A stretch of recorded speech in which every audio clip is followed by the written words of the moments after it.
ഒരു peri peri chicken rice ഉണ്ടാക്കുക. അതിനായിട്ട് ഞാനിവിടെ മീഡിയം വലിപ്പത്തിലുള്ള 1.5 തക്കാളി എടുത്തിട്ടുണ്ട്. ഇതിനെ 15ഓളം വറ്റൽമുളകും ഒരു കുടം വെളുത്തുള്ളിയും കൂടി നന്നായിട്ടൊന്ന് തിളപ്പിച്ച് വേവിച്ചെടുക്കുന്നുണ്ട്. അതിനെ ഒരു അരിപ്പയിലോട്ടൊന്ന് ഊറ്റി വയ്ക്കാം.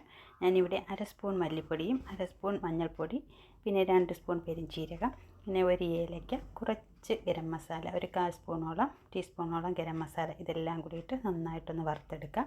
അപ്പം ഈ വറുത്തെടുത്ത പൊടിയും പിന്നെ നമ്മൾ നേരത്തെ വേവിച്ച് വെച്ചിരിക്കുന്നതെല്ലാം കൂടി ഒരു മിക്സിയുടെ ജാറിലോട്ടിട്ട് നന്നായിട്ടൊന്ന് അടിച്ചെടുക്കാം. പിന്നെ ഒരു 1/4 സ്പൂണോളം വിനാഗിരിയും കൂടി ചേർത്ത് കൊടുക്കാമേ. ഇത് അടിക്കുന്നതിന് മുന്നേ ആയിട്ട് പിന്നെ ഞാനിവിടെ 1 കിലോ ചിക്കൻ എടുത്തിട്ടുണ്ട്. അതിലോട്ട് നമ്മൾ അരച്ചെടുത്തിട്ടുള്ള അരപ്പെല്ലാം കൂടി ചേർത്ത് ഒരു 10 മിനിറ്റോളം അതൊന്ന് റെസ്റ്റ് ചെയ്യാൻ വേണ്ടിയിട്ട് വയ്ക്കാം.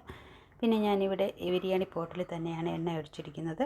അതിലോട്ട് നമ്മൾ നേരത്തെ അരപ്പൊക്കെ പുരട്ടി വെച്ചിരിക്കുന്ന ചിക്കനെ ഒന്ന് ഇട്ട് കൊടുക്കാം.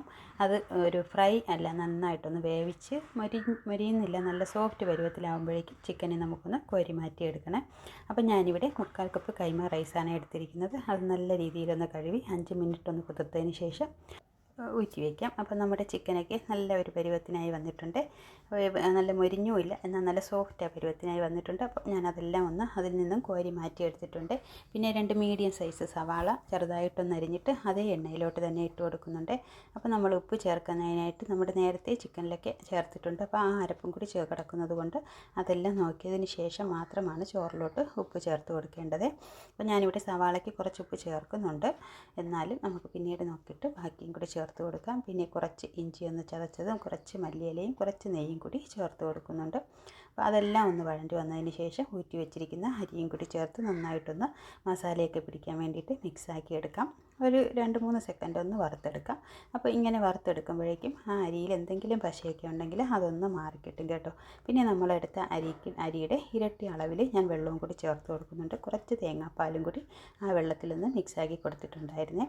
പിന്നെ ടേസ്റ്റ് കൂട്ടാൻ വേണ്ടിയിട്ട് 1 സ്പൂൺ മിൽക്ക് മെയ്ഡും കൂടി ചേർത്ത് കൊടുത്തിട്ടുണ്ട്. പിന്നെ കുറച്ച് ഉപ്പും കൂടി ചേർത്ത് കൊടുത്തിട്ടുണ്ടായിരുന്നു.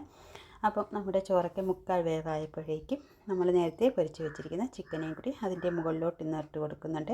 മിക്സ് ആക്കിയൊന്നും വേണ്ട, അത് നന്നായിട്ട് ചോറിലൊന്ന് പ്രസ് ചെയ്ത് ഒന്ന് അടച്ച് വെച്ച് ഒരു 10-15 മിനിറ്റ് ആ വെള്ളമൊക്കെ വറ്റുന്നത് വരെ ഒന്ന് വേവിച്ചെടുക്കാം.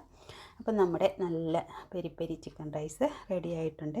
അപ്പം നമുക്കിത് കോരിയെടുക്കുന്ന സമയത്ത് ചിക്കനും റൈസും കൂടി കോരിയെടുത്താൽ മതി. അതിൻ്റെ അരപ്പിൻ്റെയൊക്കെ ടേസ്റ്റ് ഉള്ളത് കൊണ്ട് തന്നെ നല്ല ടേസ്റ്റാണ്. അപ്പം ഞാനിവിടെ വേറെ സലാഡൊന്നും ഉണ്ടാക്കുന്നില്ല. ഒരല്പം പപ്പടവും ചിക്കൻ കഷ്ണവും ചോറും കൂടി കഴിക്കാനായിട്ട് അപ്പോൾ നല്ല ടേസ്റ്റ് ഉണ്ടായിരുന്നു. ഉണ്ടാക്കാനും എളുപ്പമാണ്.